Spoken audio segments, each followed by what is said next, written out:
What if one of the most feared drug lords in history wasn't a man at all? What if the person who even scared Pablo Escobar was actually a woman? Her name was Griselda Blanco. They called her the Black Widow and the Godmother. But who was she really?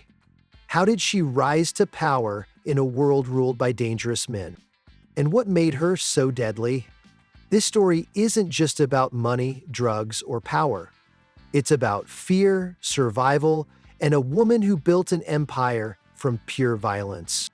So sit back and get ready, as this is the chilling story of Griselda Blanco, the woman who ruled the cocaine world. Welcome to the Narco Files. If you love true stories about crime, cartels, and the dark side of history, make sure to like this video and subscribe to the channel.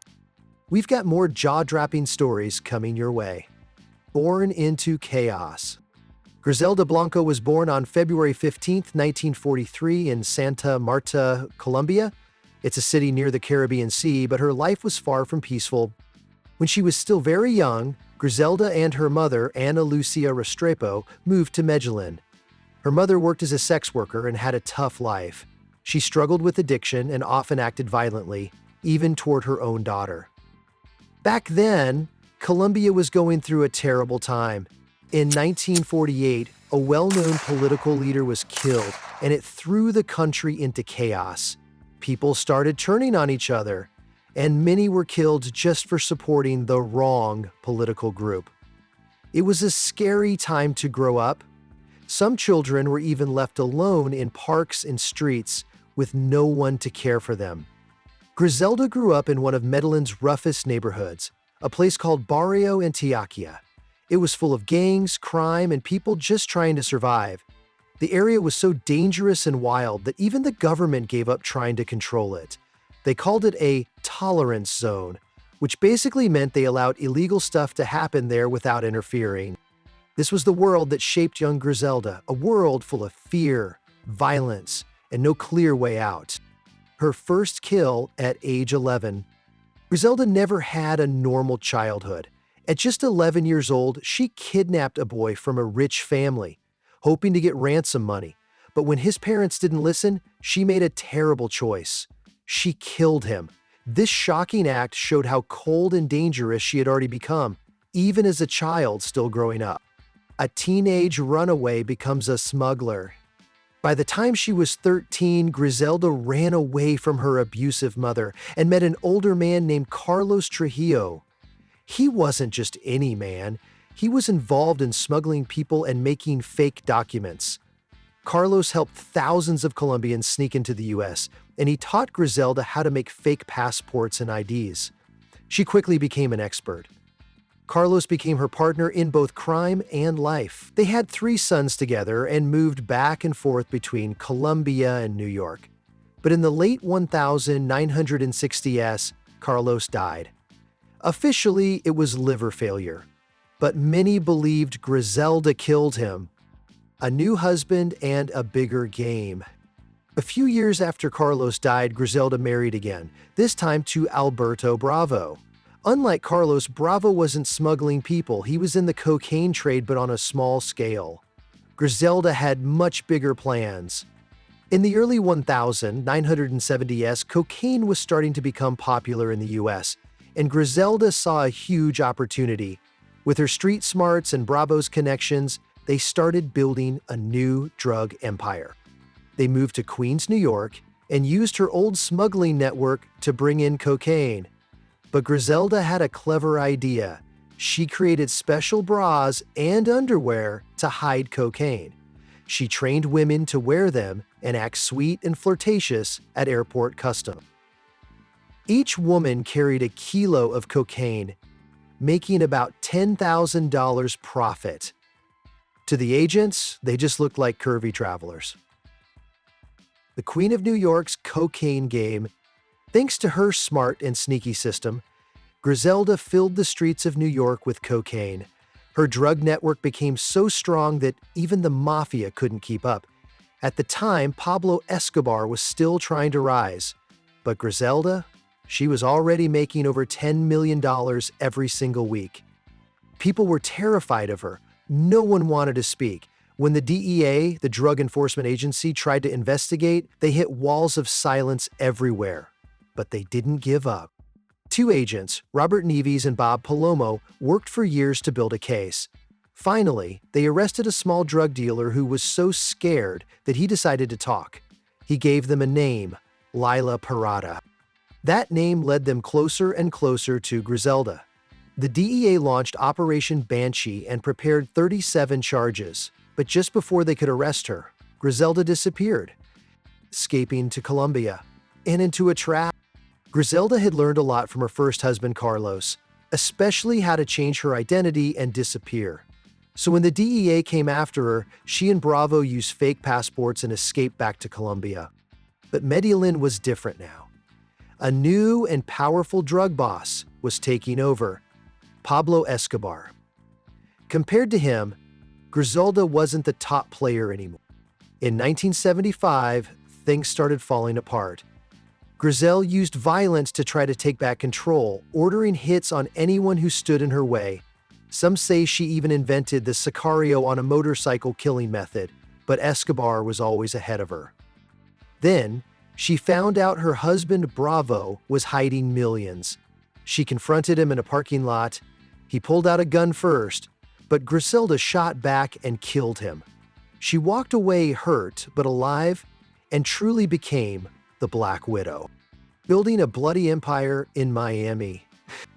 By the late 1970s, Pablo Escobar had taken full control of Medellin.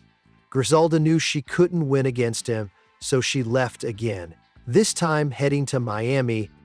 At that point, Miami was turning into the new heart of the cocaine trade. Colombia was making most of the world's cocaine, and a huge part of it went through South Florida. Griselda came ready to take over, but Cuban gangs were already in charge. That's when the Cartel Wars began, a violent battle for power. Between 1980 and 1981, Miami became the murder capital of the Americas. Griselda was right in the center of it. A family business built on fear. Griselda turned her three sons, Dixon, Uber, and Oswaldo, into drug bosses. Each one ran a city's operation. Together, they moved around 1,500 kilos of cocaine every month. The money was huge. Griselda used it to buy real estate all over Miami, helping fuel a property boom. At her highest point, she lived in a big mansion and was one of the richest women in the U.S. But behind the riches was something much darker. When her husband, Dario Sepulveda, took their son Michael back to Medellin, Griselda sent hitmen dressed as police to kill him in front of their child. Michael was returned to her in Miami. Her cruelty didn't stop there. She once ordered a shooting at a busy mall, killing and hurting innocent people. In another case, a 2-year-old named Johnny Castro was killed by accident. Griselda didn't care. She said it was payback. By the DEA. By 1984, the DEA had reached their limit. They had been chasing Griselda for years, and now they needed someone close to her to help. That's when they found Jerry Gomez, a former drug dealer who knew her sons. The DEA made him a deal. Help us catch Griselda, and we'll cut your prison sentence. Gomez agreed. He pretended to be someone who could help them hide drug money. He gained the trust of one of her sons, and soon after, Griselda herself called him. They met at a hotel in Los Angeles. Gomez wore a wire. Griselda was careful, but she said just enough. The DEA followed the clues to an apartment in Irvine. On February 17, 1985, they found Griselda in bed. She looked shocked. Her empire was over. Prison, revenge, and a fall from power. Was charged with conspiracy to make and sell cocaine. In 1985, she was given 15 years in prison. But her story didn't stop there. Even behind bars, she remained dangerous. People say she once planned to kidnap John F. Kennedy Jr. to force her way out of prison. Luckily, that plan failed. Many still feared her, but her enemies found another way to get back at her, by targeting her family. After being released from prison, her sons Oswaldo, Dixon, and Uber were all killed, one after another. Later, Griselda was sent back to Miami to face murder charges, including the death of 2-year-old Johnny Castro, but the case fell apart when a witness got involved with 2 women working in the prosecutor's office. To avoid more prison time, she took a deal. In 2004, she was released. A quiet end to a violent life. After getting out of prison, Griselda Blanco went back to Medellin. But the city wasn't the same anymore. Pablo Escobar was gone, the drug wars had slowed down. Griselda now lived a quiet life in a small apartment, far away from her violent past. She gained weight, stayed low, and even found religion. It seemed like her story had come to an end. But not everyone had forgotten what she did. On September 3, 2012, while she was buying meat at a butcher shop, a man on a motorcycle walked in, pulled out a gun, and shot her twice in the head. No warning, no words. It was fast, cold, and quiet, just like the hits she once ordered. Griselda died at 69. Legacy of the Black Widow. In 2024, Netflix released a 6-part series called Griselda, sharing her story with a new audience. But the truth is darker than any show. Griselda Blanco wasn't just a drug boss. She was a mother, a killer, and a clever businesswoman who ruled with fear. She left behind pain, power, and millions of dollars. Some people called her smart, others called her evil. But no one can deny what she did. Griselda changed the drug world forever, proving that power doesn't care if you're a man or a woman. So, what did you think of Griselda Blanco's story? Dean, did it surprise you, shock you? How could one woman cause so much fear, even among the world's most dangerous men? There are many more stories like this. Real stories that are hard to believe, but 100% true. If you want to hear them all, don't forget to hit that like button, subscribe to the Narco Files, and click on the next video showing on your screen. Until next time, stay curious, stay safe, and keep uncovering the truth.